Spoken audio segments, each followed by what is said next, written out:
Right. Hey, ladies and gentlemen, happy morning. Hope you're doing well.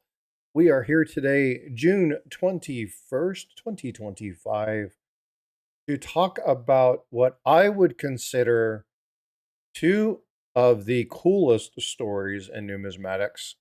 The creation and the destruction of two mints that many people just don't know about. That's ironic that people don't know about these two. So we're going to be talking about this. I want to thank one of my brand new subscribers, Littlefoot. I've been chewing on this for quite some time to determine whether or not I wanted to present this in a video or a live.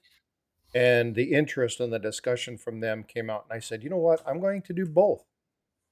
So we're going to be talking about that. We're going to be talking about some amazing gold coins, sharing some mintages, talking about the various denominations of the coins, talking about some history of why these coins were put into place. So we hope you enjoy the discussion. But first, let's do the pleasantries. Let's say hi to everybody. We have Ground Fog. How you doing? Joseph Cooper, thank you so much for being a member. Scotty Aquati, hope you're doing well. Good day, Forrest. Woodsy, new subscriber, thank you so much for being here and being a member. I appreciate you. Eric Math, how you doing? Mr. Nodelman, good day, Mike. How you doing? Thanks for being here. Eric Byer obviously is one of my panelists, along with Paula Bloom. Thank you too for being here. Definitely appreciate all of your support. Jackalope, good day, sir. Hope you're doing well. That is another channel member. Thank you so much for being here. Jack Riley, what's up, my brother from another mother? Hope you're doing well. Mr. Pedro, how you doing? Good to see you. Neil Hahn, hi. How are you? AZ Coins, as always. James Valley, thanks for coming in. I appreciate you guys. Thank you and gals. Thank you so much for coming in. Eric, thank you so much. 5 gifted membership. Eric is always good to do that. So let's see who does that. James Schultz, Thomas Tripton and Nickel, Daryl USA, Apita, and Elizabeth Flood all got memberships thanks to Eric Byer. Thanks, Eric. I appreciate you, brother. Anytime. Well, almost anytime. Almost anytime. I do appreciate that. And you guys know that if you're going to support the channel, I enjoy this because it helps people feel as though they are connected to the community. So I still appreciate it. They're somebody's now. They belong to somebody. And it's fun to get a notification that says, hey, you've been gifted a membership. It is. I finally got sick of getting the freebie and just sucked it up and paid for one. But you know what? And we talk about this. Nobody is under like a year's worth of freebies from your channel. Yeah, probably. But there's no obligation for anybody to be a member or a subscriber to this channel. It's not one of those things. If you guys want to do it to help support the channel, by all means do so. There are other ways to support the channel. I mean, my God, watch the videos. All right, it's the easiest one. Flying Dutchman, Steve, looking for silver. How you doing? Hope you two are doing well. Thank you so much for coming in. So we're going to be talking about history. And you guys know I like my history, right? We're going to be talking about the early financial history of the United States and how these things came into being. And if you watch the video that I did on these two mints, you'll know that there's a little bit of a misconception with people thinking that the first major gold rush in the United States was in California in 1848. Now, a lot of people knew about the westward expansion. They understood the 1949. Again, we talk about San Francisco 49ers. 49ers came from the gold-seeking people who were flocking from the east to the west. And a lot of people think that, as well as the major gold rush that happened up in Alaska, were the United States major gold rushes. And in fact, there were 2 gold rushes that happened on the East Coast long before, decades before the gold rush of 1848 and the identification of gold in Alaska a little bit later. Those 2. Is the Carolina nugget still the biggest nugget ever found in the States?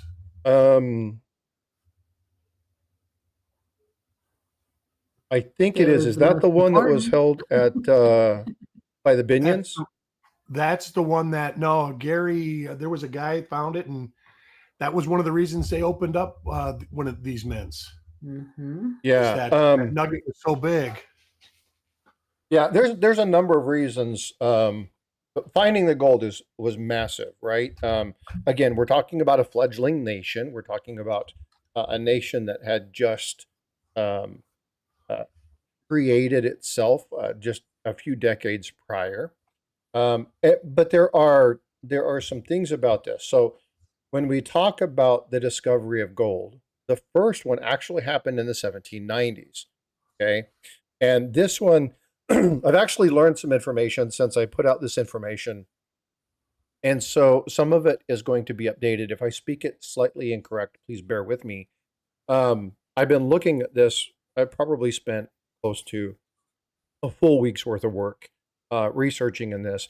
But what you get from local knowledge, local information, are things that generally can be lost to history, right? We used to pass everything down, not through the written word, but through speech and stories. And for many, many years, that's how histories were transferred. In local areas, these stories are still maintained. And one of these is that the initial significant find happened in Mecklenburg, North Carolina in 1790s at the Reed Gold Mine. But there's actually discussion that it actually happened a little bit farther off, Mm-hmm. and they weren't given credit for it. Now, some of that is because records were burned during the Civil War when these two mints, well, there were actually three mints that were taken over by the Confederates, and the Southern battling, of war during that the 50s into 1861. Um,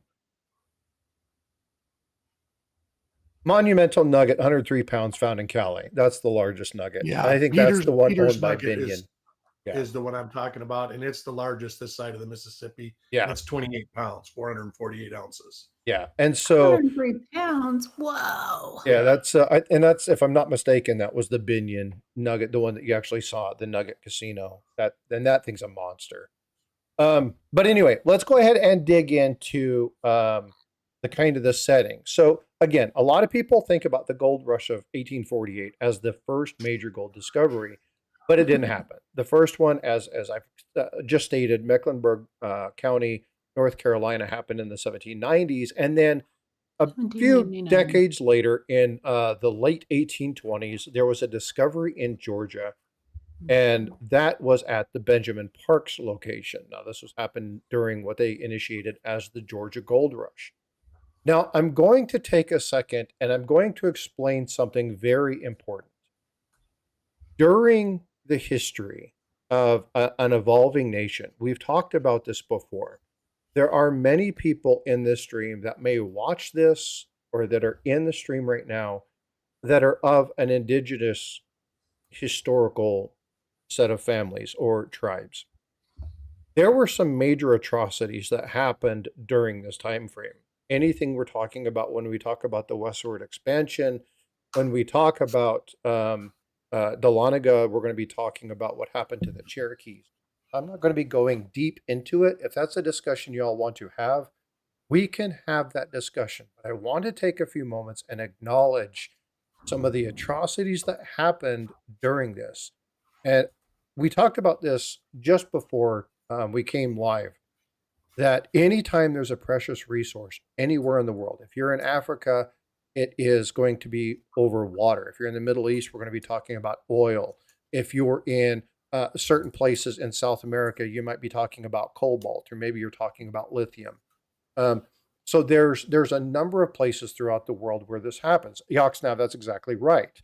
It's the same everywhere in the world, but I don't want to quote unquote sweep this under the rug. I want to acknowledge the atrocities that happen and remind people. I don't want to get into a he said, she said heated argument about what happened in the histories of these items. We can have that discussion later, but I do want to take a moment and acknowledge it because there were some things that happened that were pretty sad during this time frame. And again, we're talking about the abundance of gold, right? That was a really big one. So without Paula and Eric saying anything, and I'm going to open this up to chat. If you saw the video, In you other know words, the shut up. answer to this. You notice I have to tell them, don't speak, right? Shh. That was funny. And that is, can you guys in chat give me a reason, one of the primary reasons for them wanting, Eric's like, I'm sitting on my hands. Just drink your coffee and we'll be with you in just a I'm moment. drinking it.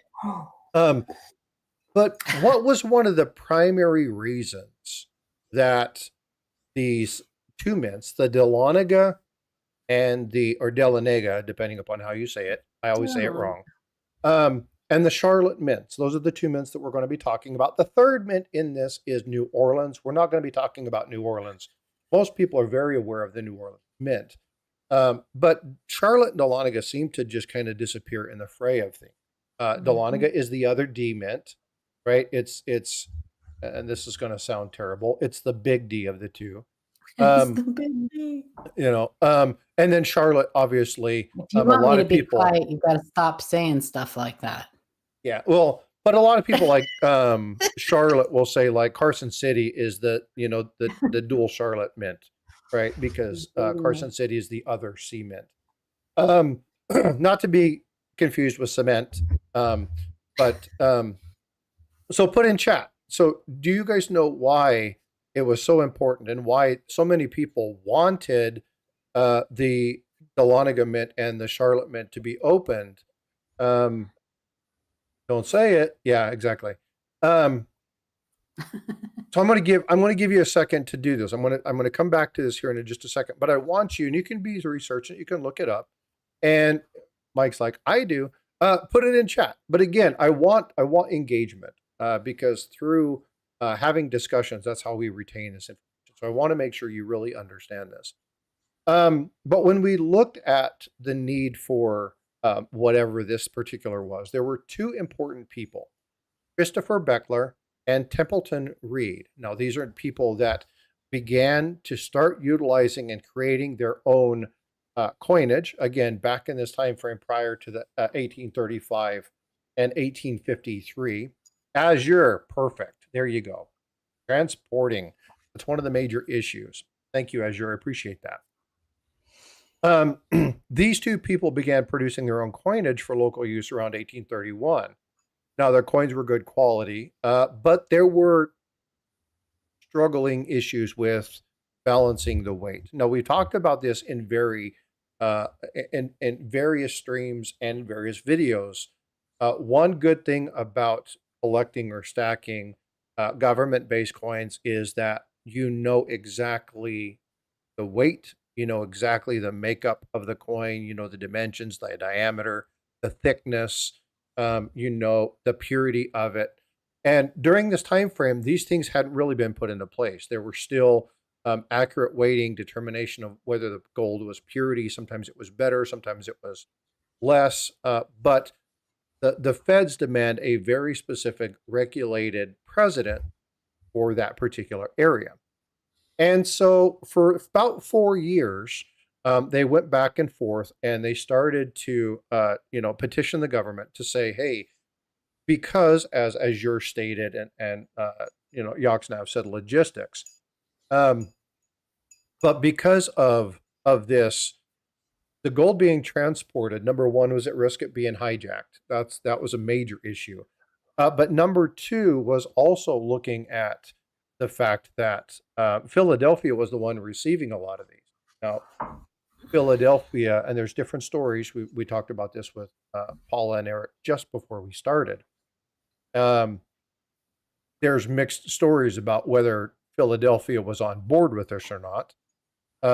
But they were definitely behind. And transporting that bullion to, via stagecoach or via train or whatever it might be, was a serious problem, and people were losing their butt. Up until this point, the only way they really had the opportunity to do this was to barter.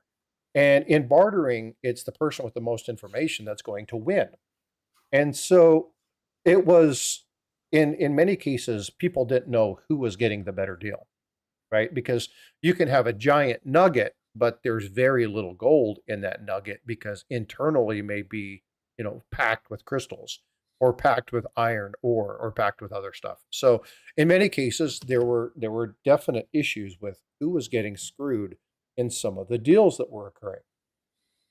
So after much petitioning, March 3rd, 1835, Congress finally passed the legislation of the Mint Act. And this new act allowed for the establishment of 3 branches. We just talked about those: Dahlonega, Charlotte, and New Orleans. Now, this also include significant funds. We're talking about $50,000 back in 1835. That's massive money. If you take that money and put it today, we're talking about, $100 million. But they were specifically for purchasing a site and the construction in Charlotte. That was $50,000 for them to just put a mint in that particular area. Find the land, find the stuff, do whatever you needed to do.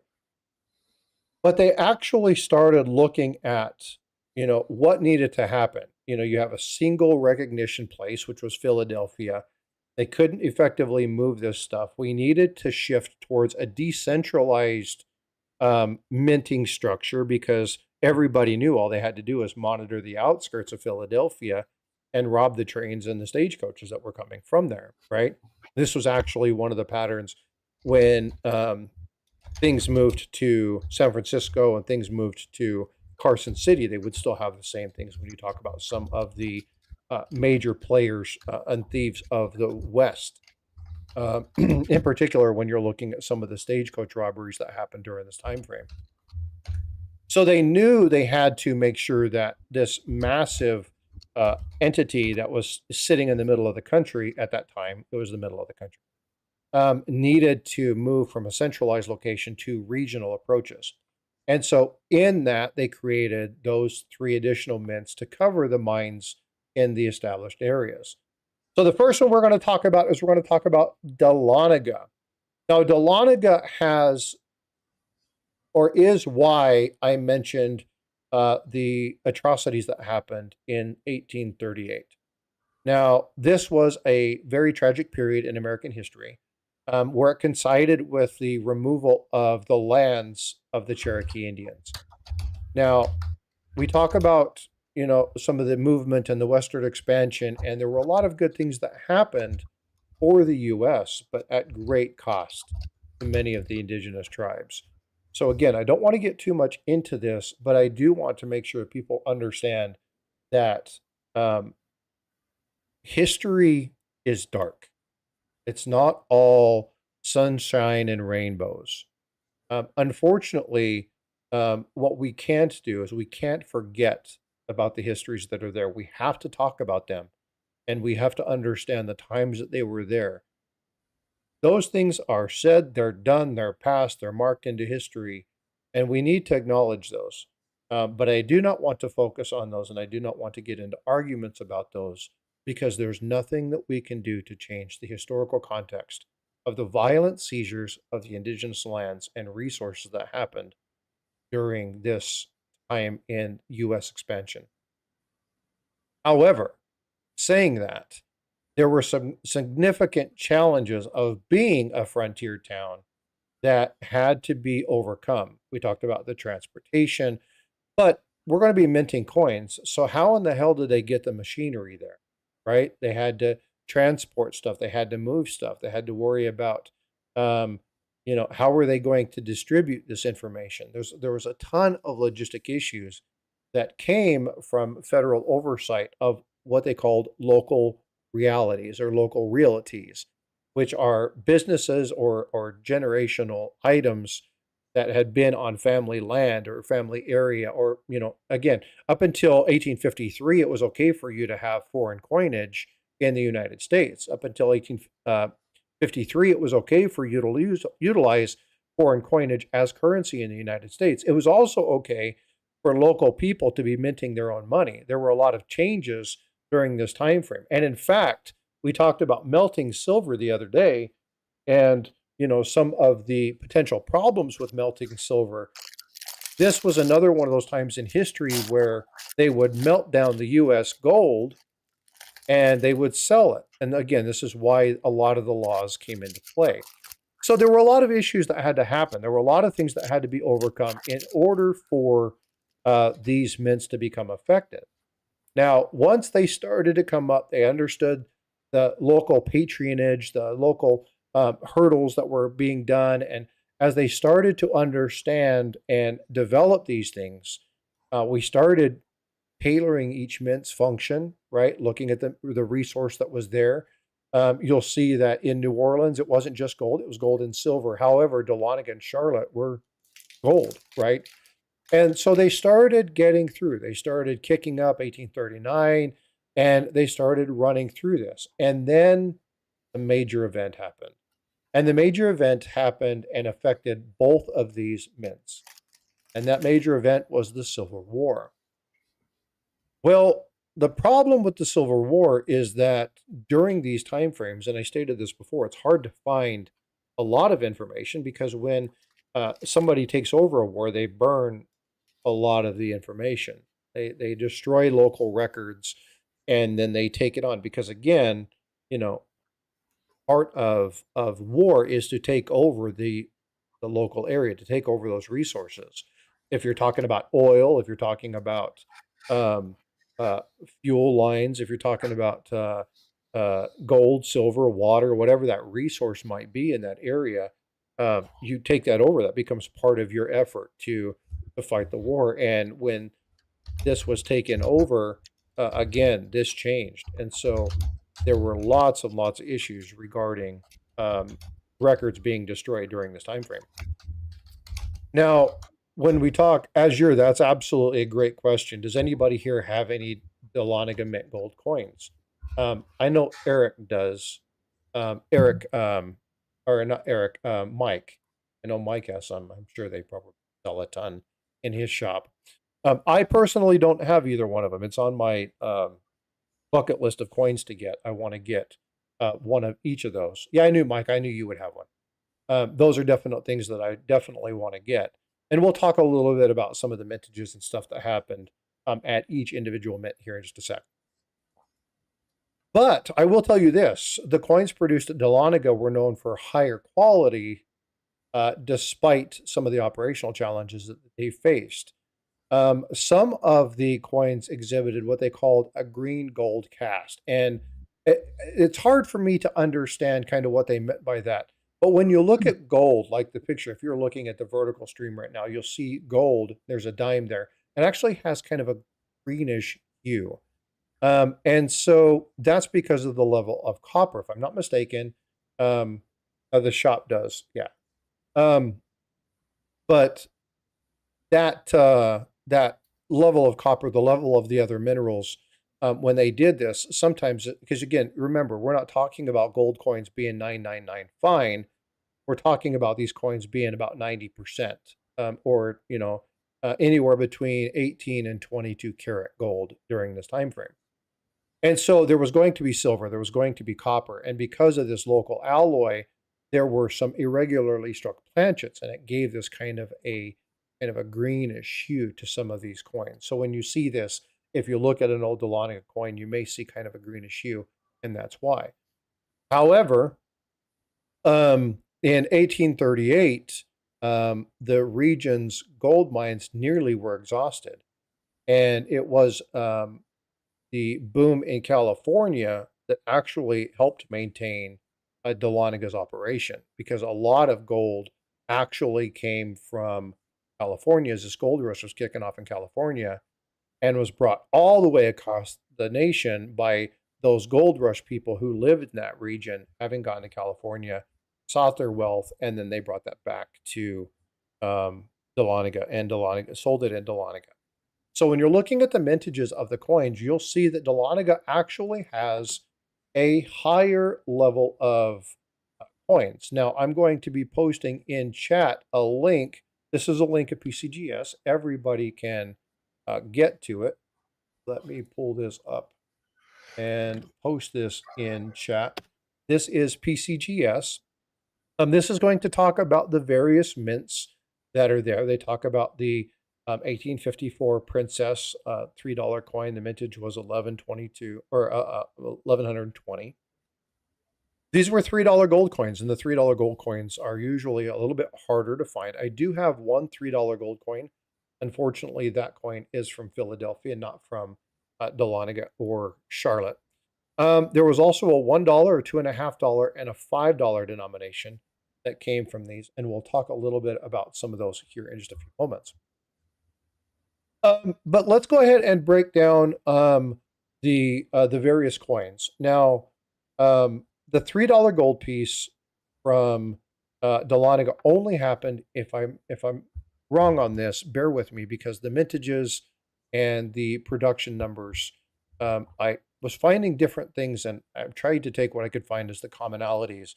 But the $3 gold piece is kind of one of the most sought after, because in Dahlonega, it was only minted in 1854. Now, I'm going to try to put this in chat. If it doesn't work, then it's going to, and it's, I don't think.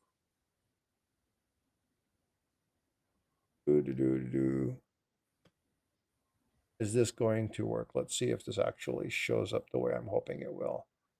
And it said no. It's not going to do that. Okay, so I'm just going to show you this. Let me see if I can take screen capture of this and show you some of these. Because again, the sheet that I'm working off needs to, I didn't do a pretty little graphic. I wish I would have done a pretty graphic that actually showed these. So let me get back to, see if I can take screen captures. Well,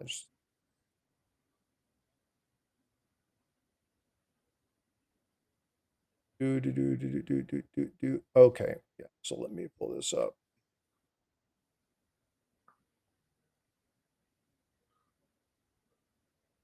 Okay. All right, let me share my screen. Oh, close the wrong window. Give me a minute, hold on. I should have had this up, but I closed the wrong window, so I do apologize.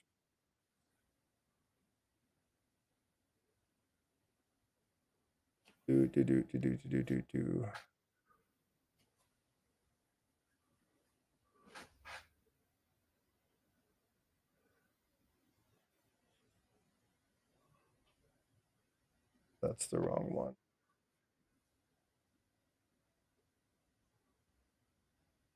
There we go. Okay. Let me share my screen. Hold on, I apologize.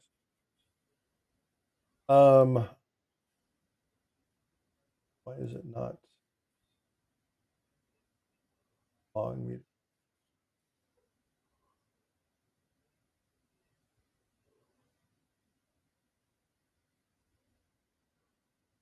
Oh, it's going to give me fits. Hold on just a second. I've got to do something else.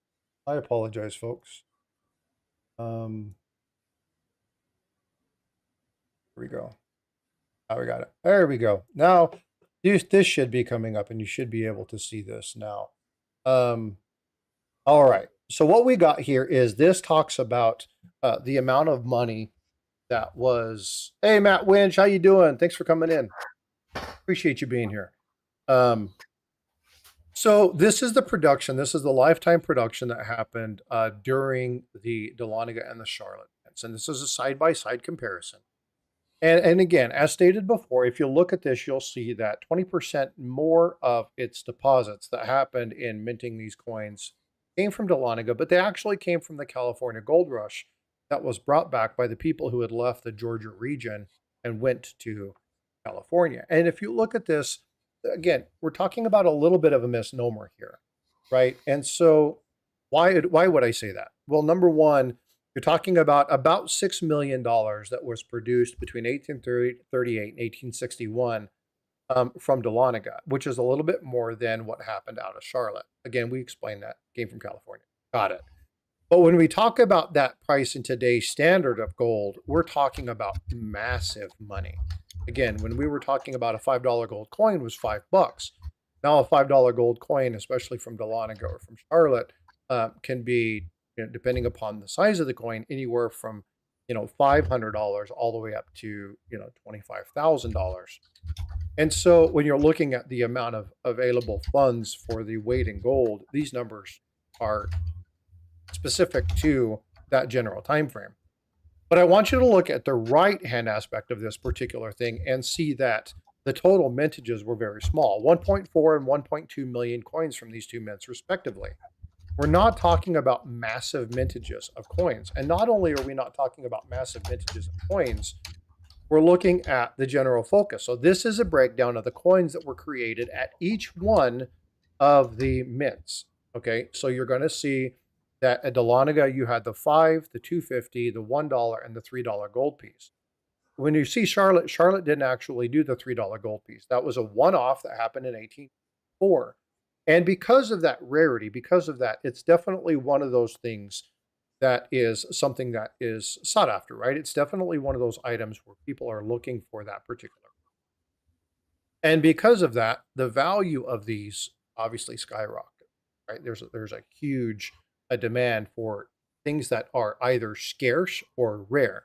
Now, for chat, and Mike and Paula and Eric, please don't answer this. This is something that is going to be something, and what you can tell me is the scale. I don't remember the name of the scale. But when you're talking about the difference between scarce and rare, does anybody know what the difference of those two are? I know a lot of people, he's like, oh, my mouth is closed. But what is the difference between the word scarce and what is the difference between the word rare? And sitting on hands again. Yep, zip it. In other words, thank you, Paula. And this is important to understand because you'll see these things when people try to sell coins and they'll misutilize these words. They'll say, oh, these coins are rare. These coins are rare. When in fact, it's not that they're rare, they're scarce. What do they mean? What are the differences between those? But what I will ask Mike, Paula, or Eric to do is if you remember the scale, the rarity scale or the scarcity scale, you can put the name of that in there because I can't remember the name of that. But you'll see that, again, once again, you have a situation where you have these coins, these here. Now, again, we're looking at the history. We're looking at what happened during this time frame. All these things are available, and I put these in the URS scale. Thank you. The rarity scale. I think it's, yeah, I can't remember what the name of it is. I think Eric's right. Universal Rarity Scale. Thank you. R1. Yeah, perfect. So again, we're looking at, kind of the history of this. So we talked about 1835, 1838 was when both of these started really minting these coins. There was a little bit of a difference because one mint was established in 1837. Charlotte was done a little bit earlier than Dahlonega. But what happened because of the Civil War was that in 1861, both mints were seized by the Confederate forces, and therefore they were closed. Now, a lot of people don't know, or maybe they do know, but a lot of people that I've talked to don't realize that Dahlonega is no longer with us. Dahlonega actually changed over to the Georgia College for a little while and then burnt down in a fire. So Dahlonega is not with us anymore. However, at Charlotte, there was a change. So it changed for a little while to become another building. It went to an assay office, and now it's the there's a really neat what's the word I'm looking for? A museum that's there. In fact, it was one of the first art and coin museums ever to happen in Charlotte. And so if you ever want to see a really cool place, then I have some information there. Eric Bayer says that the museum is definitely worth going to. And so, but again, we talk about necessity, right? Necessity is the mother lode of innovation. And so we look at the Dahlonega and Charlotte mints, but when you look at the time frame, we're not talking about a very large time frame. 1838 to 1861. That's not a very big lapse in time. It's actually very, very narrow. And when you look at the time frame and you look at some of the stuff that was produced from here, It's really cool. Now, if you're looking at the vertical side of things, you will see that I have been cycling through tons and tons of imagery, various gold coins. I've been showing pictures of places in Dahlonega and at Charlotte, primarily Charlotte, where they allow you to actually go and pan gold. You can actually go through and find things like that. You can actually participate. It's a really neat program. But you'll see the variety of coins that were there and the 3 or 4 denominations, depending upon which one happened. And we talk about the value of gold. And I'm going to move basically from talking specifically Dahlonega and Charlotte. But what I want you to keep in mind is when we're talking about this next set of discussion, when we move to this next phase of discussion where it's going to be all of us just talking, I want you to consider one thing. As coin collectors, as numismatists, we always tell you to keep in mind when you're looking at silver or gold, when you're at platinum, palladium, to keep in mind the consideration of numismatic value, right? Because your numismatic value might get to a point to where it outweighs the point of the precious metal in which you're buying. We see this a lot in Morgan silver dollars and peace dollars, and some of your old coinage where silver spot's $36, but this coin's selling for 50 or 60 or 70. Well, you definitely see this, and I'm not going to get into it because I know nothing about it, but eventually we'll have people on to talk about the ancient side of the house. But again, when you're looking at numismatic value, so I want to talk about, and I'm going to drop this down. If you want to see more on those, again, they should be included in the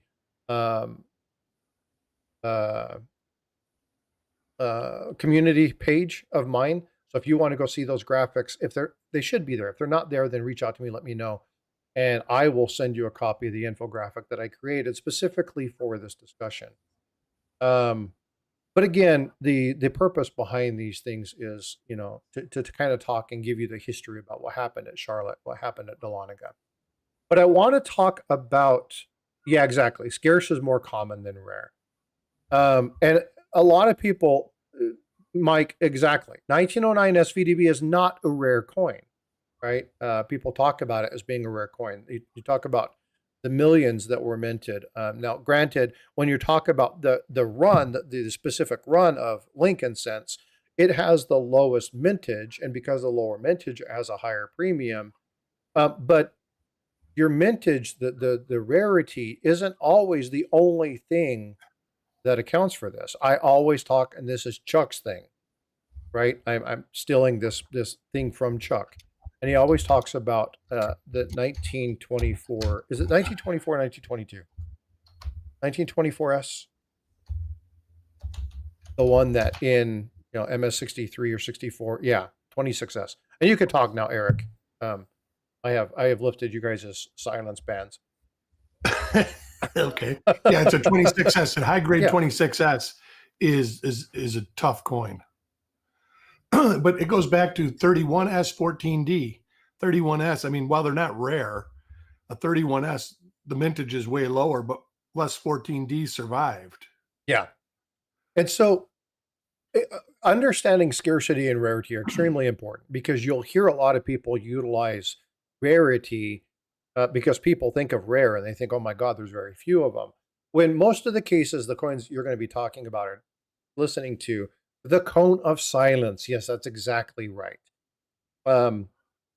It's tougher in XF than it is in MS. When you talk about numbers and mintage, and there's also rarity when you talk about condition.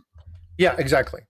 So it's easy for people to lure you in. Now, let's talk about rarity when people are talking about the rarity of the 2025 nickel. Or the rarity of the 2025 cent. Stop using that. Not even close, right? They're produced massive, hundreds of millions of coins. People just need to stop saying rare. Right, exactly. And so now, why do I say that? Well, because in most of the cases with these Dahlonega and Charlotte coins, you're talking about coins that are scarce.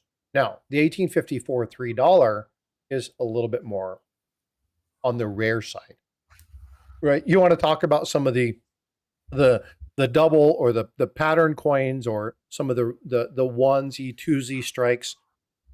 Those are rare coins. You want to talk about some ancient Greek coins? Those are rare coins. But most of the time when we're talking about US coins, it's not going to be rare. They're going to be scarce, or they're just going to be misunderstood and inappropriately stated. And so that's more likely what you're going to run into. So when you're looking... Exactly, Mike. Yeah. Exactly. Yeah, but this is the point, because remove it from your vocabulary. When we talk about Dahlonega, when we talk about Charlotte, people don't see these. And just because they're out of sight, they're out of mind, doesn't make them rare. Just because you know that there's a lighter run on these doesn't make them rare. It does make them very sought after. There's a lot of people who are seeking these, and so your prices are going to be a little bit higher. But understand the difference between scarcity and rarity. That's extremely important. Because when you hear people talk about, oh, this penny's rare. Oh, this mintage of 500,000 American Silver Eagle with this special label is rare. No, it's not. It's not even scarce. It's a tactic. It's a sales tactic. So understand what true scarcity is, what true rarity is. The Starry Night by Van Gogh, there's one of them. The chances of you being able to buy that would be rare, right? There are true antiquities, true rarities to be found. There's not very many of them when it comes to U.S. coinage. Matt, love the Blackbeard bar. Yeah, Paul and I were talking about that just beforehand. It's an amazing piece. I was very fortunate to get that. That is Mutiny Metals did that piece. It's absolutely beautiful, cool piece. But I want to reiterate, as we're talking about Charlotte and Dahlonega, most of the time we're talking about scarcity, okay? Not rarity, scarcity. So it's important we teach you guys the correct language. Now, with that, I want to talk about something that Paul and I and Eric were talking just before we started. And this was something that is, because of price of gold right now, we're in a unique opportunity to get some amazing numismatic deals. Amazing numismatic deals, especially on two types of coins. And one of those is gold. Okay. And I don't remember, there's a funny name. It's called a whale or something. When the numismatic value reaches or you're not paying any more for the numismatic value than you are for the value of the precious metal. Where normally that wouldn't happen. I don't remember what that special term is called. I wanted to say it's like a white whale or something funny. And when that happens, you run into a situation where it's a really good buying opportunity.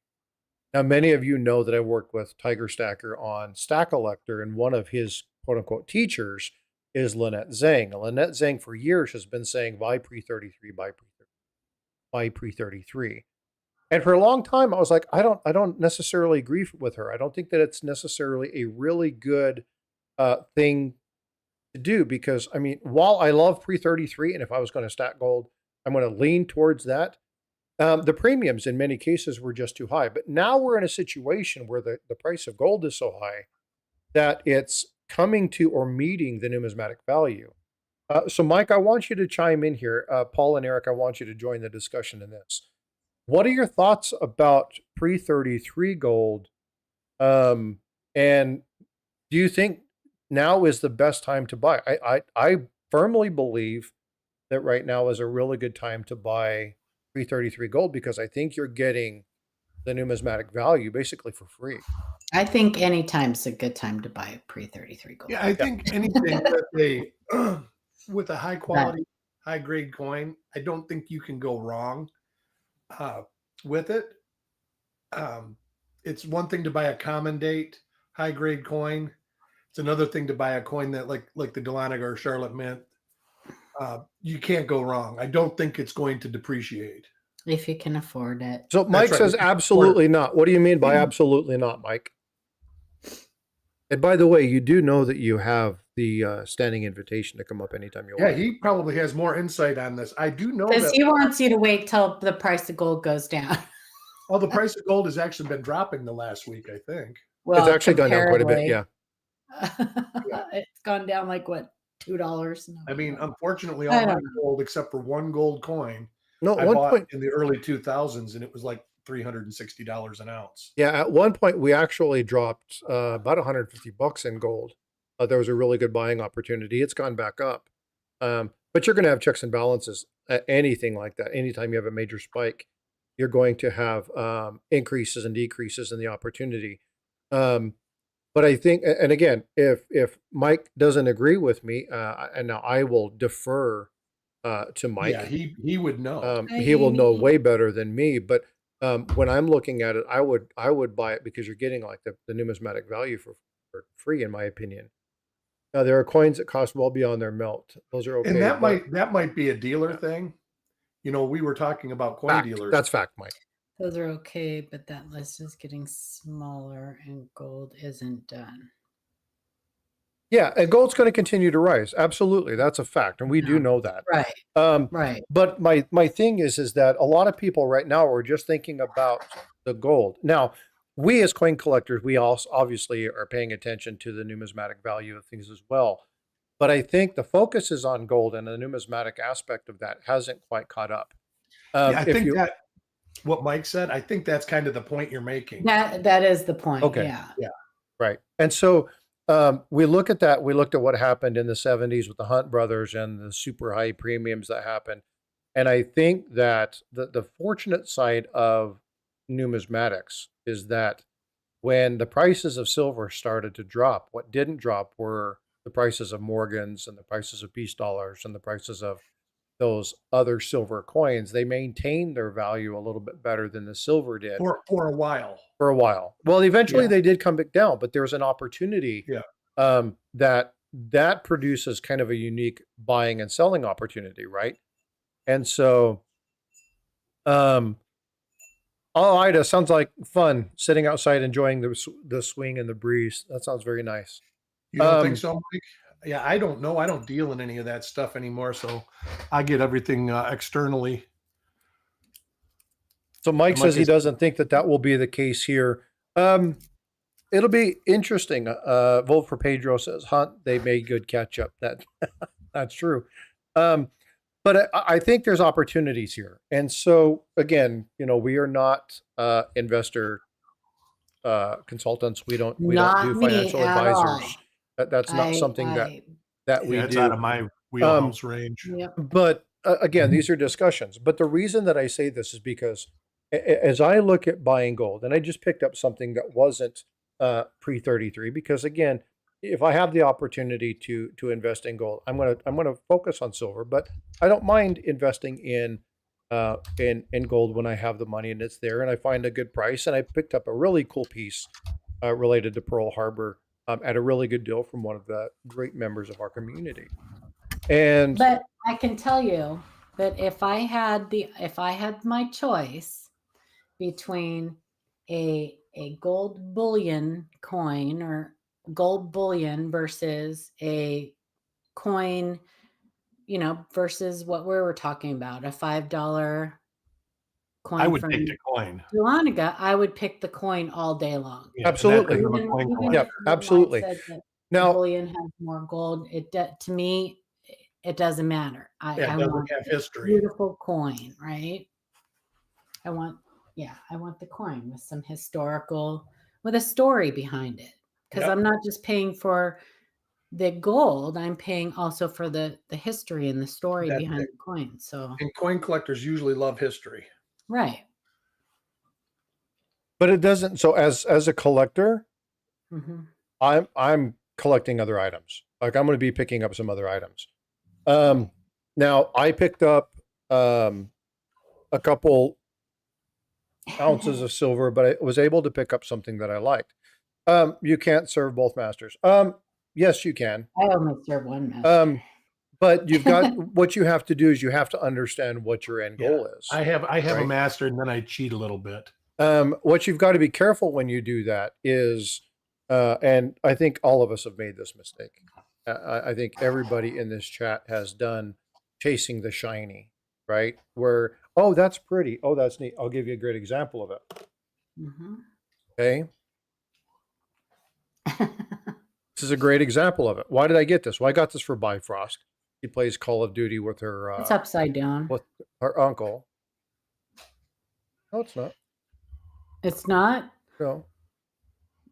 Okay, the reading looks upside down. I can't read what it says. Yeah, the whole package is upside down. It's upside down. It says Call of Duty. It's right side up. The other on the bar. Masters, yeah, the actual bar. I'm looking at the bar. There you go. Sorry. See, no, I like that. That's what I'm saying. I've got some silver rounds. That's why I say I cheat on my master sometime. Yeah. And I do buy silver here and there. But I don't go out and to say, hey, I want 200 ounces of silver. But then I also pick up stuff like this, right? And these are not rare. Yes, Pedro. These are just things that, I just like having these things in here. And then I also do stuff like this. Eric, you'll see that one. That one's very right? Yeah. Which is the, 1DO01, it's a 2024 cent. These are varieties that are, this was found at Copper Coins.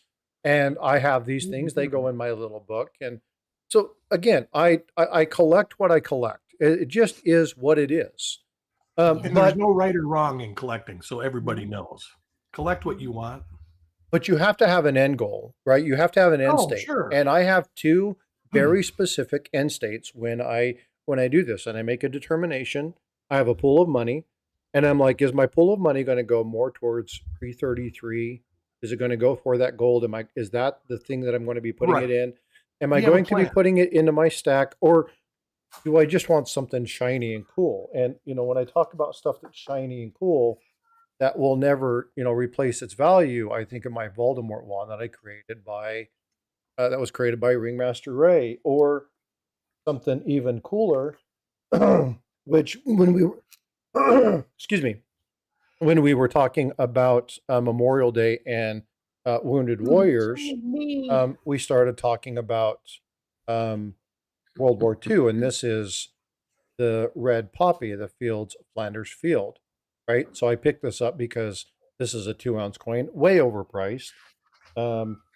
But when I look at this, it reminds me of Flanders Field and the loss of life suffered that basically bled the ground red at some of these battles during World War II and the immense loss of life of World War I.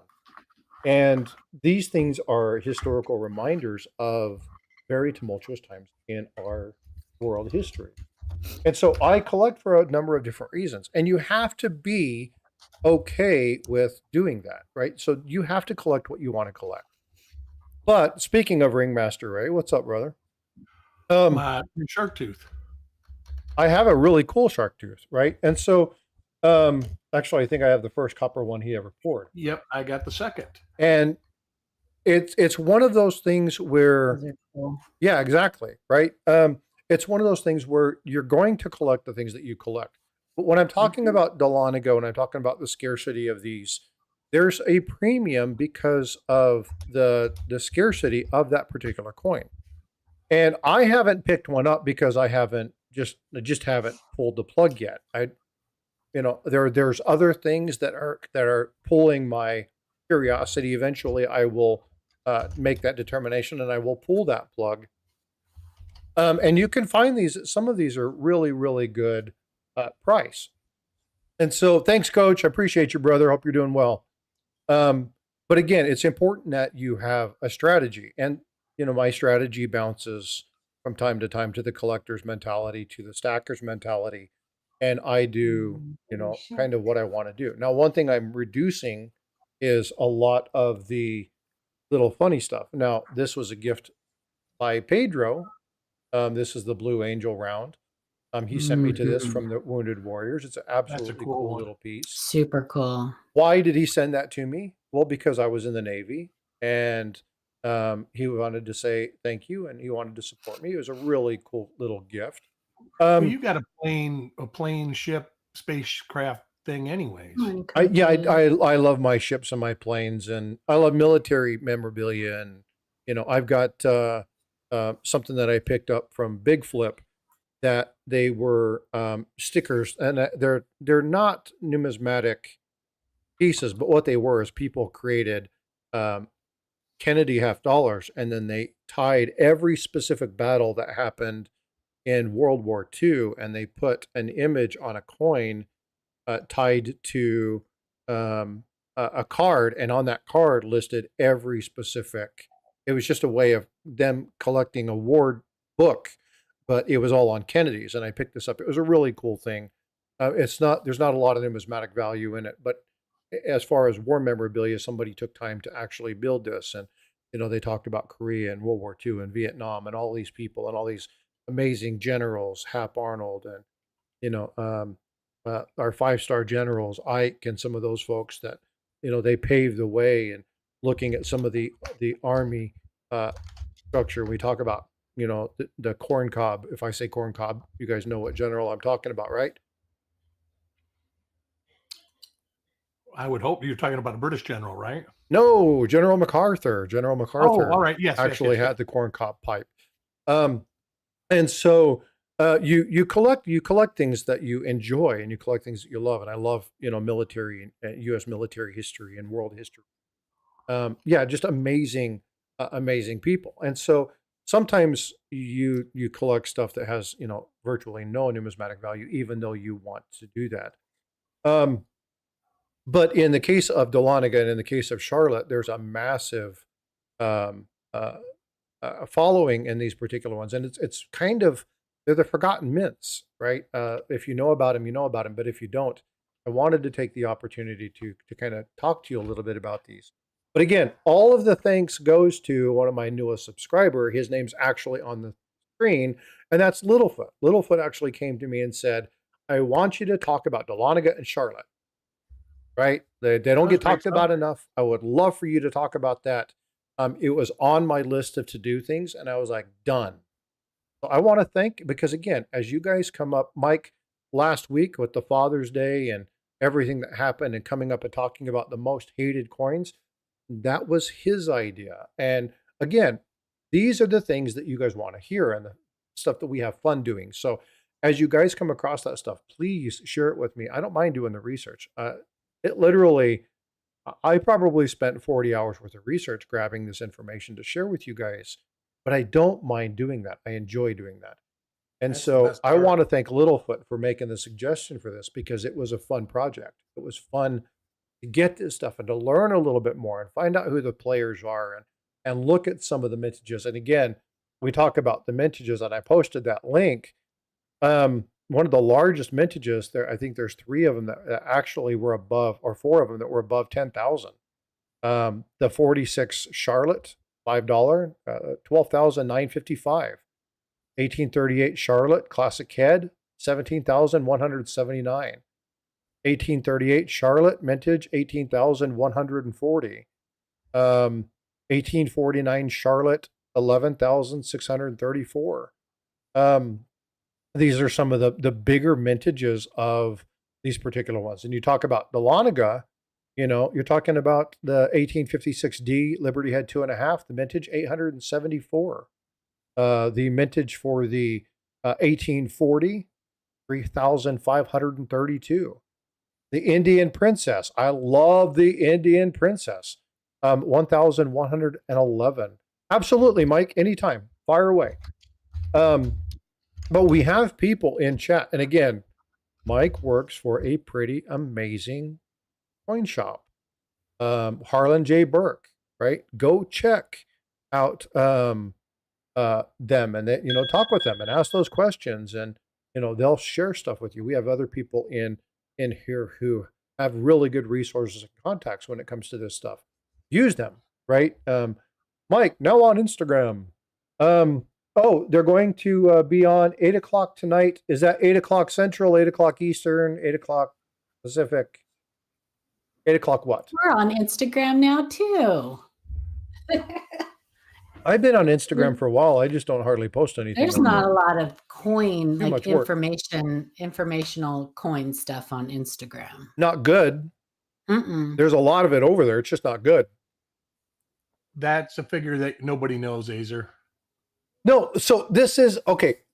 This is exactly why I talked about the melting silver the other day, right? And this is why I saw there's more than one of these, but I'm going to talk specifically about one because what was stated, I understood why they said it, but it was totally wrong.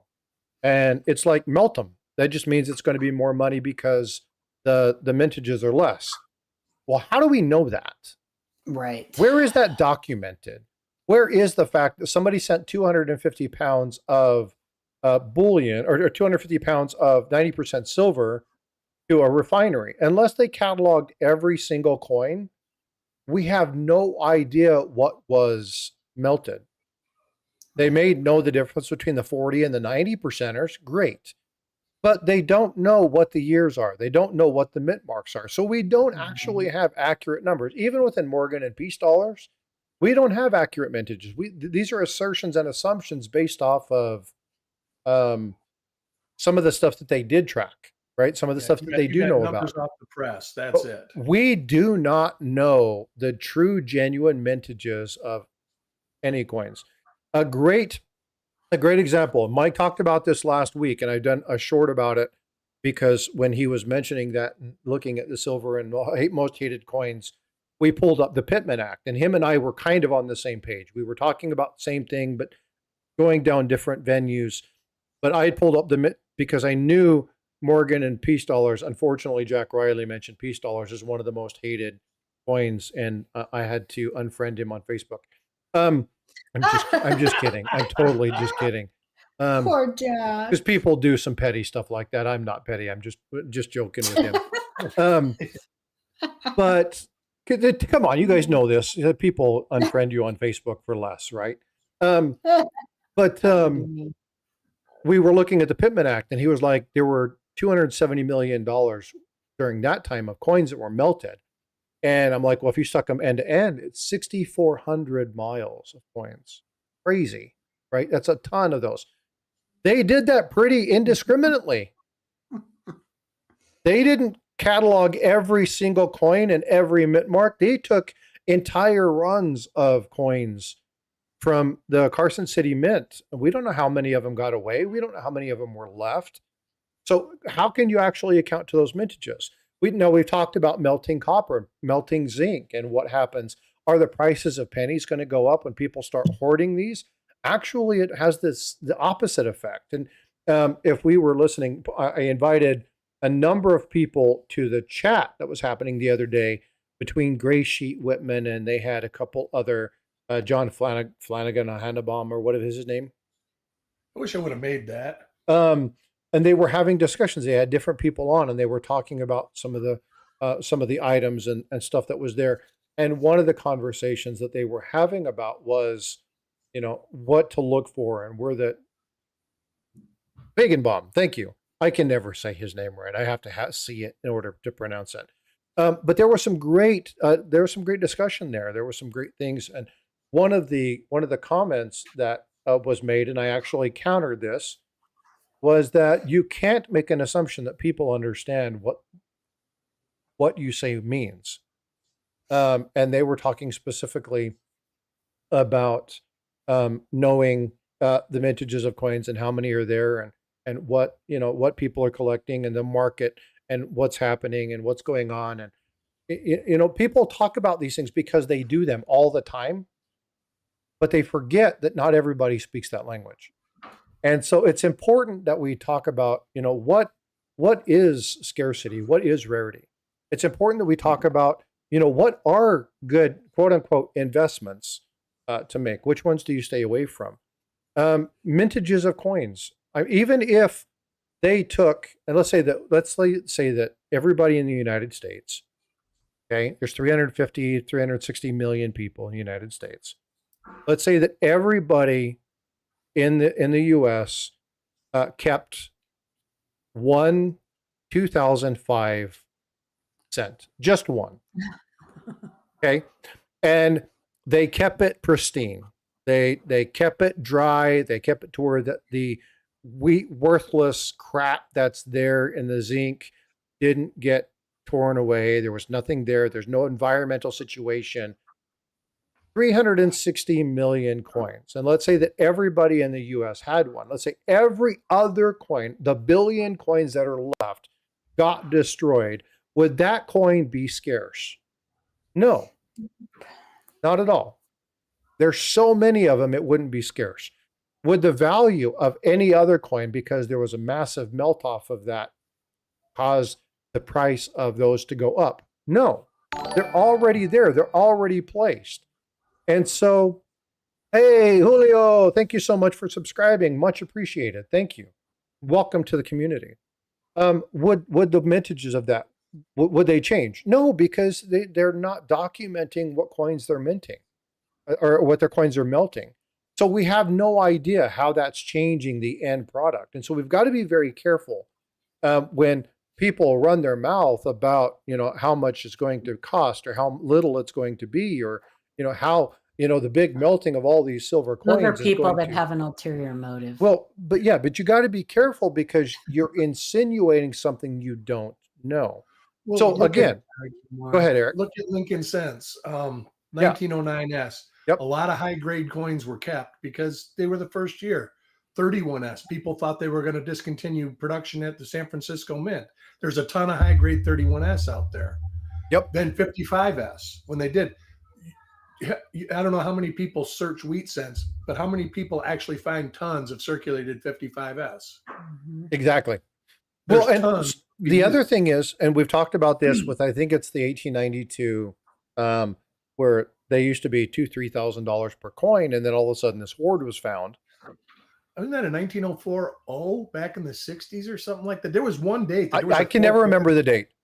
Every time I talk about that damn coin, somebody has to correct me on the date. There's a date that there was like 4 or 5 known examples. Right. And then the GSA. About the Morgan that was hoarded, and then they found hoards of them, bags of them. I think it was 1904. So yeah.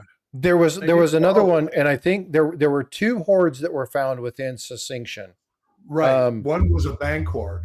Bank vault that had a bunch of stuff in it. The Redfield hoard was 300,000 some odd. Mike would know what date it was. It was tied to something like Redfield and then GSA. There were 2 major hoards that came out during that time frame. 1903. We're all wrong. We're all wrong. Yeah, I knew it was around there. Yeah, but there were 2 major hoards that were found during that time frame, and it went from there being dozens or maybe hundreds of them known to thousands and thousands and thousands of these coins, and the price went from like $2,000 to $3,000 per coin, all the way down to, I mean, quite literally $200-$300, right? You can get them now. And most of them were in uncirculated condition because they had just been sitting in a vault since their production. Yeah, they've been sitting in bags, $1,000 bags, right? And so when people, and this is where, folks, you have to be careful, right? All these people, man, you got to hoard these. You got to hoard these. You got to hoard these. We have people come into chat. Let me finish this real quick, and then I'll turn back. Sorry. 2009, there were 4 coins that were done for the Lincoln Cents, right? There were hundreds of millions, billions of these coins created, and people hoarding them and setting them aside like they're going to be this rarity in the future. Folks, there's so many of them that it's just, now getting the higher grades may be a different story, especially over time, because the zinc falls apart and it rots and stuff like that. But you're talking about millions and billions of coins in this cent realm. Be careful falling into that. They talk about, we joked with FOMO, the fear of missing out, and it's detrimental to the buyer. Now, it's good for sellers because sellers can utilize it. They can sell money and do whatever. But even in the conversation that was happening with the Whitman and the Gray Sheet folks, it's like, yes, but you don't have to fleece people to make money. They have to do more in volume. But what's important is you understand that distinction between scarcity and rarity. And a lot of people use rarity because people think of rarity as more money, and it's just a selling point. So be very aware of that. Paula, go ahead and tell me what you were stating. So I was just going to say the story on the 1903. Okay. So it says that in 1903, the New Orleans Mint struck, 4.45 million circulation strike dollars. They weren't needed in circulation, so most of them were stored in vaults, and only a few were released. So that's why they were, considered rare. And then in October 1962, the 030 was, let's see, that's when so anyway, this changed in October 1962 when to great amazement of the numismatic fraternity, the number of bags of mint state ones came to light. So that's when it changed. So up until October 1962, they thought there were only a few in existence. That was the big dog in the. That was the big dog. Yeah. Yeah. And then out of nowhere, because they weren't needed in circulation, so they stored them. They put them in vaults. And then out of nowhere, bingo, they came out and people were like, oh, crap. Yeah. And that was another thing when we were listening to John and then the other guy from Gray Sheet. They were talking about, people hoarding certain coins. I'm not going to talk about that. If you want to go watch it, go check out the video.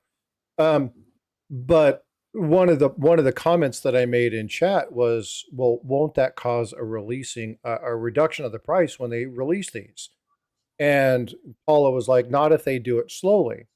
And it's like, but you're going to assume that the people that come after you are going to know that you can only release one or two of them at a time. Yeah. Whereas if they find this hoard and somebody's like, oh my God, look at this. Somebody saved, 1,500 of these particular proof coins or 1,500 of these MS66, whatever rare coin is at a high grade. All of a sudden they come out, they flood the market because they're like, hey, it's payday. They get this massive influx of money. And now all of a sudden the market's flooded with these things and the price plummets through the floor.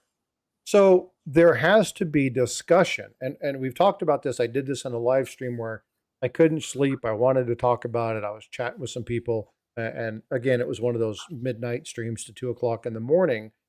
And I reminded people that you have to have a network of people surrounding you. In this network of people, you have to have new people to keep you honest. You have to have seasoned people to keep your information straight. You have to have people that know where to buy, and you have to know people that will be willing to buy in cases of things like SHTF or situations where you have to turn over numismatic items quickly. So you have to surround yourself with good, solid people who know this stuff. You can't be the purveyor of all the information because there's nobody out there who knows everything. There's no possible way to know all the information. Way. But there are people that you surround yourself with. And when they were talking about the Red Book, and they were talking about Gray Sheet and some of the things that are happening and some of the potentials that they're looking at when it comes to looking at increasing user feedback into what gets put into the Gray Sheet, right? And there were comments in the chat that were saying, don't forget about some of the more modern stuff that you can find in your pocket change. And it's like, but let's be real. In the Gray Sheet or Cherry Picker's Guide? In the Cherry Picker's Guide. Sorry, I said the wrong thing. Let's be real to the hobby, right? Let's put stuff that's actually errors and variety, right? I mean, we get a little bit crazy on this last one, and some of the stuff they put in was like, are you freaking kidding me? They took out good ones and they put out some really crap ones. So let's be honest to the hobby. Let's make sure that we track that and do that kind of stuff. Father Day? What? I missed something. It was a dad joke. What holiday can't you kiss your mother? Father's Day. I guess I don't get it. Sorry. Oh, what holiday can't you kiss your mother? Father's Day. Okay. Okay. That is interesting. I probably it might have come from my dad joke Okay. thing. Because sometimes it drops some really stupid jokes. I did tell I'm gonna deviate real quick. I was in a meeting at work on Thursday, and we were briefing some of our really big executive leadership. And it was Father's Day, and I got on and I did my little spiel about what was happening in our section, and I was telling everybody, and one of the senior leaders goes, "I'm really surprised that you haven't told a joke." Being Father's Day, the opportunity was there, and I said, "Well, actually, it's a professional meeting. I don't want to, do that. I hadn't been invited to tell a joke, but I tell jokes in my meetings all the time." And I was like, "But for Father's Day, I did wash the car with my son, and I am struggling. My back is killing me." And they're like, "Why is your back killing me?" It's like, "Well, maybe next time I'll stick with a sponge." Nice. Oh, Hey, can I make a shameless plug for one of your future guests, Yeah, Frosty? absolutely. The title of this is The Greatest Gold Coins, but do you know why? I have been looking at Greek gold coins, and they are just awesome looking coins. And you can find out about them at the Ancient Coin Podcast. Start at episode 1. It means all the thing, and they're not in order, so because I thought I started at episode 1, and I started at episode 2, so I saw episode 2, 3, 4. Episode 1 has a lot of good information in it that the other episodes don't. Gets into a little background and a little reason why you should do things that you should do. I'll leave it for you guys to watch that. But it's a great show. Yeah, Aaron Burke is amazing. The amount of knowledge that family has and we talked about this on Father's Day. Mike is the co-host. Yeah. That's a perfect example, though, and I'm sure Aaron Burke probably knows. I mean, he's been it's his family business, but that's a great example of someone who teaches what they know. Yep, he's not afraid. Right? Say, hey, this is what you want to do, and this and this and this, and if I can help you, I'll help you. Kevin wants to know if that's one of his roses. Yes. Yes. Yes. It's all right. That's why I brought it out. That is the real pre-33 gold, isn't it? Kevin does amazing work. I was looking at the gold coins, and it just amazes me, because he goes on about, everybody wants to jump into Romans, but really you should, and this goes for modern coin collecting. Before you start jumping in and say, hey, I want to collect every dime there is, maybe you should buy a dime and one maybe, and then sit back and see if that's what you really want to do. Show that again. I made that big. You might want to collect something else. There you go. That's one of the cool pieces that Kevin put together. So he does silver stuff too, huh? Oh, he does a lot of stuff. He does a lot of jewelry stuff. Kevin's very talented. Isn't that pretty? So pretty. But yeah, that is the real 33 gold. Kevin, are you the one that does the trolls?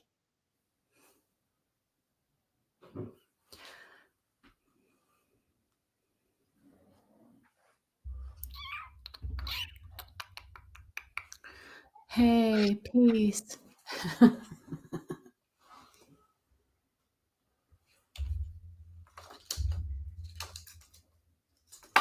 And I just want to say hello. Are we still on? We are. Yeah, we're still on. Hold on, let me. Rest in peace to Ron Landis. Yeah, I saw that. Ron Landis died? He did. Oh, that's no good. He died the day after I gave away one of his overstrikes on our channel. Very sad. Troll. I need a troll. Yeah, I love these little things. I can't remember who makes those, but oh my gosh, I played with those things as a kid. Herman Ortiz. Herman makes those. Yeah. I loved those little trolls. They have all sorts of different color hair and stuff. They're really fun. And on a rose, Kevin Silver Spur says, aren't they beautiful? I'm You know gonna my put a other one link that I in for enjoy? Aaron Burke's Yeah. Get stuff, this out of the way. Frosty. Say again? So I'm gonna put a link in for that video. Yeah, go ahead. I like these two. That's beautiful. Yeah. Minions. My minions. Yep. Illumination. Yep. There's my favorite minion right there. Aw. What's that, Mike? I don't know. What's that guy? There's What's that Bob, one's- Kevin, and Bob. Larry. Bob. Yeah, fun stuff. Yeah, so but again, we're talking, when we talk about silver and gold and stuff like that, there's a lot of people who do this kind of stuff here, or they make these kind of things like this, and or this is one of my favorite. This is actually, I see Ms. Coin Crew's in here, and she has a lot of poor stuff where she's actually done like full streams where she's actually played with all of her toys. And this is my Stormtrooper. This is probably one of my favorite one. This game also came from Ringmaster Ray. And again, this stuff you'll never see your premium that you put into it back. So again, you have to make a determination when you're buying something. Oh, that's cool. Is there something that you're willing to do away with just because it's a cool factor? But when we're talking about things like Dahlonega and Charlotte, we're actually talking about the mints. We're actually talking about the numismatic value of these. It's really, really, really important that you look at these items and understand what they're looking at. Shroom Day has a mushroom head troll pour that is fire. I haven't seen that. Mushroom Day. There's a lot of talented people that come in. They do some amazing stuff. There really are.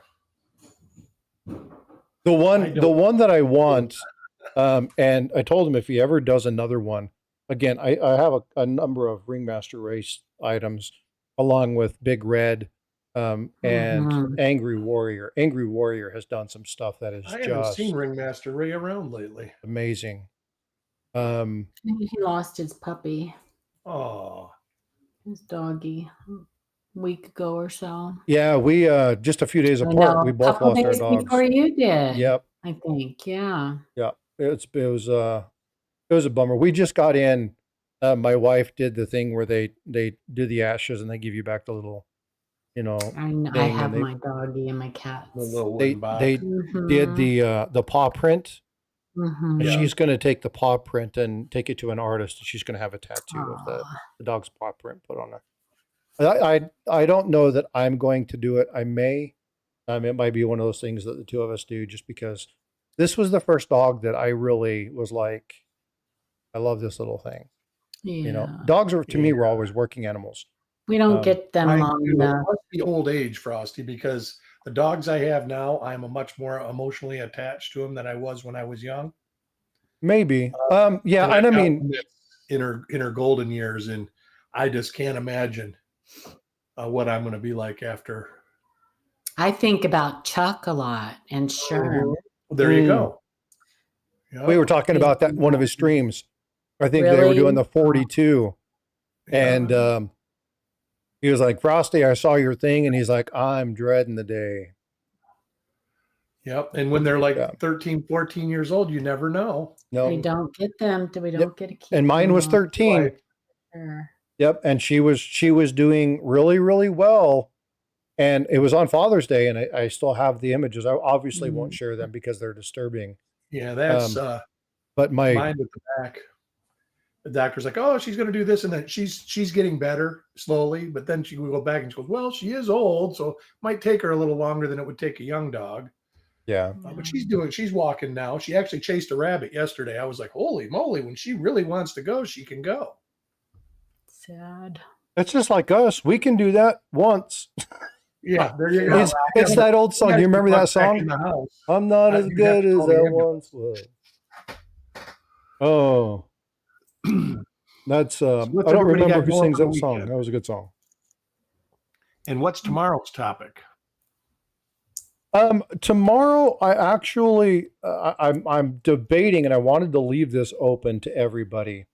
Um, I wanted to look at two different things, and one of them that I've kind of done a little bit of research on, not a ton, um, was actually another topic that was brought up by somebody saying, can you do something on the educational series? It's outside of my wheelhouse. And I've spent about 2.5, 3 days kind of really looking at trying to find some of it.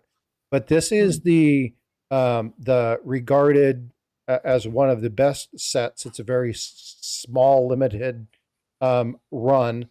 Is the silver certificates issued in 1896 to 1899. There were three of them: a $1, a $2, and a $5 silver certificate that depict things like historical instruction of youth, the science of preservation, steam and electricity, and then the dominant force in the world. I've done some research on that. I've got a few photos. And this is something that I talked about before, but this is a little bit more in depth. Talking. So I may do that, or it's Sunday. I kind of want to leave Saturdays more towards the education, real instruction type stuff, and then do Sundays just stupid dad I was jokes. going to say, because we saw the finest collection of those notes 2 years ago at the fun show in a private collection. They were all pristine. And I guess the 5 is really hard to get. Oh, bye, Mike. He went over to the portrait side and said he's got to bounce. Oh, okay. Right. I just saw his message. So, all right. Mike. Well, thanks for coming in, you guys. You have a wonderful day. You guys, and I'll see you tonight on your show. Yes, yep, definitely. We'll see you over there as well. But yeah, ask Chuck, because I think he's got a little insight on those notes. Yeah, I don't know squat about currency. I'll reach out to him and see. My wheelhouse, and I keep it there. I think he knows because he had to know. You know, he did work at a coin shop before. Bye, Mike. Have a good show. Tell Matt I said hi. And Mike might be I think they sell a lot of currency at his shop. I don't know. He might know. I like to speak on things I don't know anything about. Yeah, that's something I don't know. And the reason I was asking because I like wing it way too much. Yeah. They're pretty. I know that's those beautiful artwork like that are beautiful, and the artwork is beautiful, but that's about all I need to know. Yeah, they're absolutely phenomenal. Let me see if I can sent you an email, Frostbyte. Yeah, I saw the email. AZ, I'll get back on that. Let me pull this up and see if I can find some imagery on this. Portrait side, the dark side. Yeah, so let's share this real fast. Dogs do roll. I have 2 cats, and once they're gone, I'm not going to get any more pets. Well, that we're at the same thing now. Me and my wife said if we do decide, we've got to make arrangements for them in case something happens to us. You know, we're at that age where, you never know. And these dogs, they last, they live, some of them can live 20 years. And cats too. But our cats and dogs are all starting to get old now. Doug said he has busy, he'd be preoccupied all day. But I told him I know he likes the history of those, and I wanted to offer him. We'll do it another day. We can do it another day. But I really want to do some more research on those, because they're phenomenal. These things are, the artwork on these is beautiful. And unfortunately, I just don't know anything about currency. Yeah, I don't know much at all. So I'm going to continue to research this for the person that asked about it. We'll probably do this next Saturday. But tomorrow I'll pull up some fun little trivia stuff, and we'll do some just general chit chat and stuff. Shoot the shit Sunday. Yeah. I mean, we do that a lot. So you can also reach out to Sean because he's big into currency. Blue Ridge Silverhound, Sean. Okay. He's big into currency. So he's our currency guy. Him and Shannon. Shannon likes currency and he's learning about it. So speaking of currency, AZ coins, I would send that very question to Blue Ridge. He would know better than I would. Or the other person that I would reach out to, knowing what you're asking for, is Kingdom Currency. Is he asking about fancy serial number? Yeah, star notes and stuff like that. So Kingdom Currency might be a person to reach out to. Is that the dude that blows my mind every time he was on Live Coin Q&A? Yeah, he can talk nonstop for 3 hours without taking a breath. That is Sam. Yeah. Yep. He's very knowledgeable when it comes to serial numbers and stuff like that. The dude is like a human calculator. He can tell you. That's what I was going to say. He's got an uncanny ability for mathematics. Just a smart dude. Smart dude. Yep. And he's a good fit for social media because he has that personality. You know what I mean? He has a YouTube channel. So I know. But I'm just saying he's got that high energy. Oh yeah. High octane, speak off the cuff, know exactly what's going on. Yep. Be spot on with his numbers. He always, and he won't answer. He won't blow smoke up your. No. But this is where he will tell you only if he knows. This is where it's very important that you stay in your lane. Stay in your lane. If you are good with something, and this is why, and again, I've had a lot of people that have said, well, why don't you just do more of just you? And I'm like, look, folks, I don't know as much as the people that come up on panel with me. Now I research, I love to ask Paula. Paula and I have got down rabbit holes where we're like, hey, let's look at this real quick. And then hours and hours and hours later, we connect back up and we're talking about all the stuff that we've done and looked at. And she will call me 2 days later and go, hey, I continued to look at this. And by the way, right, there are things that we enjoy researching and looking at. I like reporting on those things.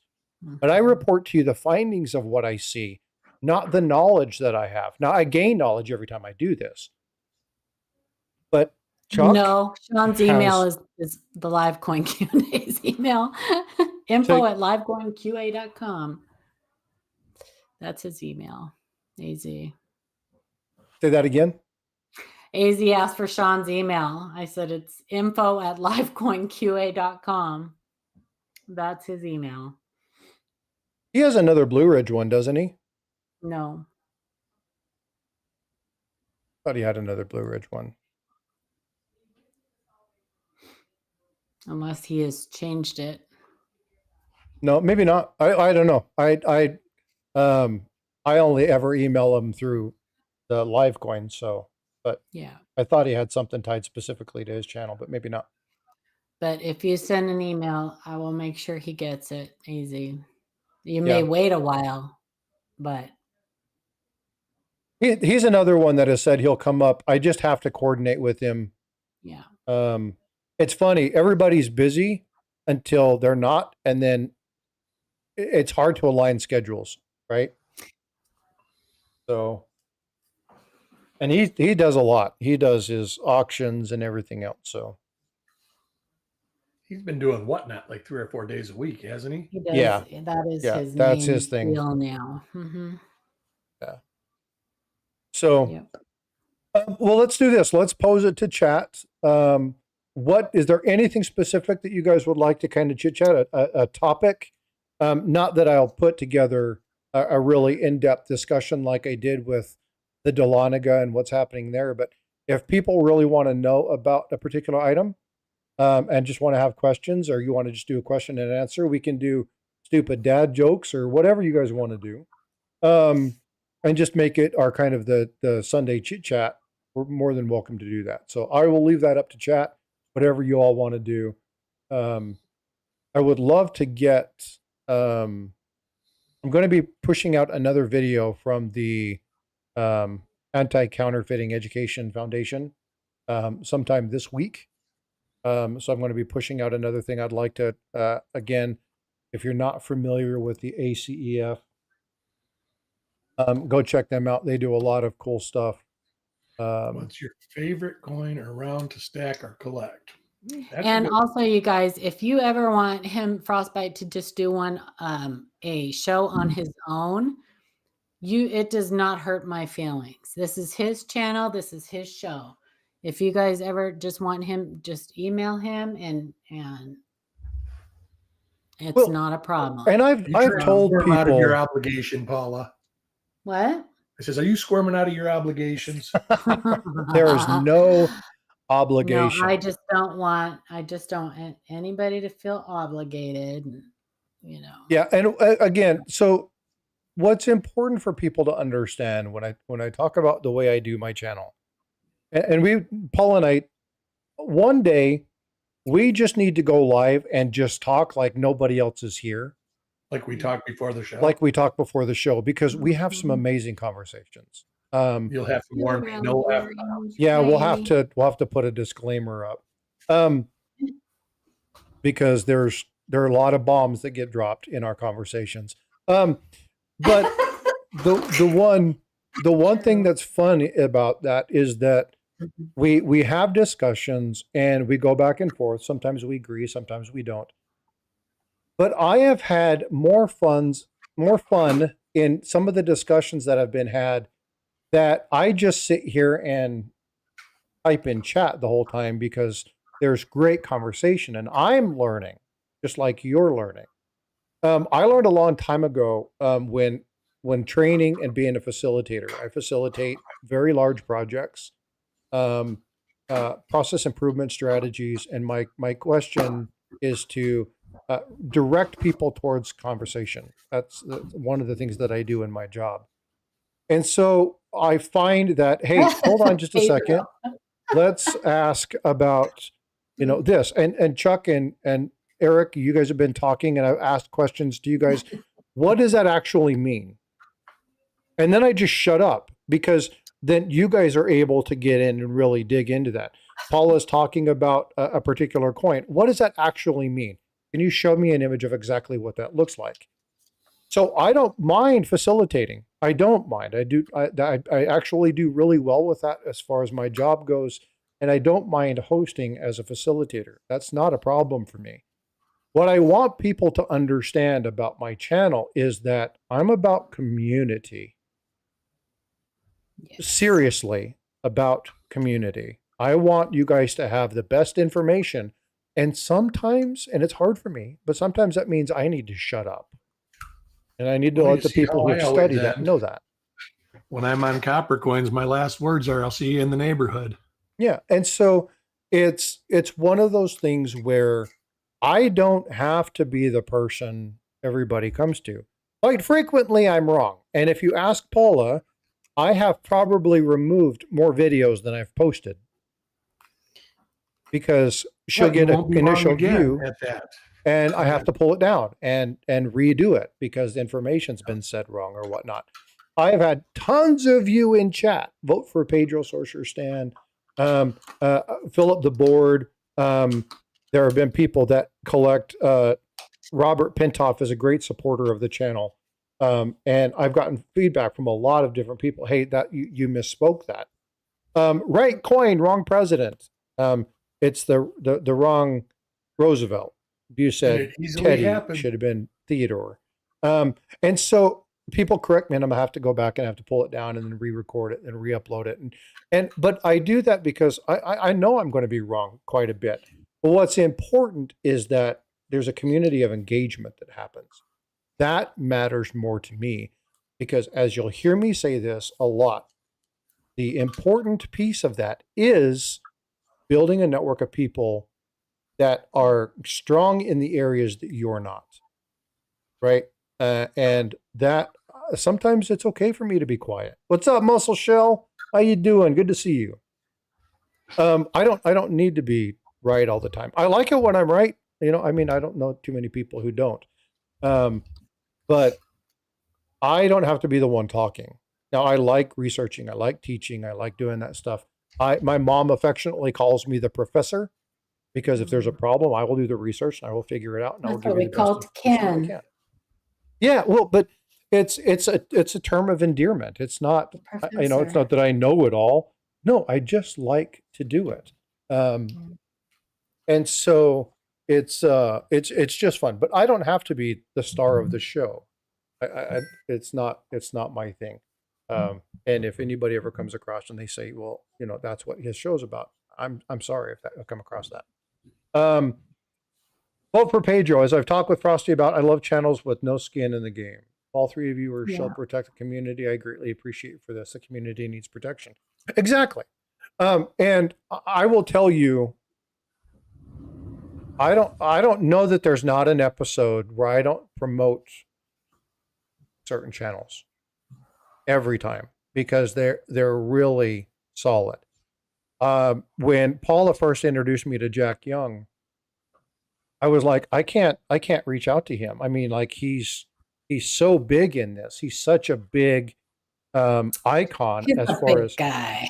but you understand what I mean, right? I know Like, what you're saying. and then finding out Chuck, I started to establish a relationship with Chuck and a friendship with Chuck, and he would watch the channel, he would comment and do stuff, and he invited, I invited him to come up, and he was absolutely on. Salivate Metal, right? He was one of the first interviews I ever got to have. But these people were like, hey, you know what? You want to teach, you want to do whatever. Let us come up, we'll help you. And then I started to find out who some of these people are. And I'm like, oh my God, like they're like the person to go to. Like some of these names are huge.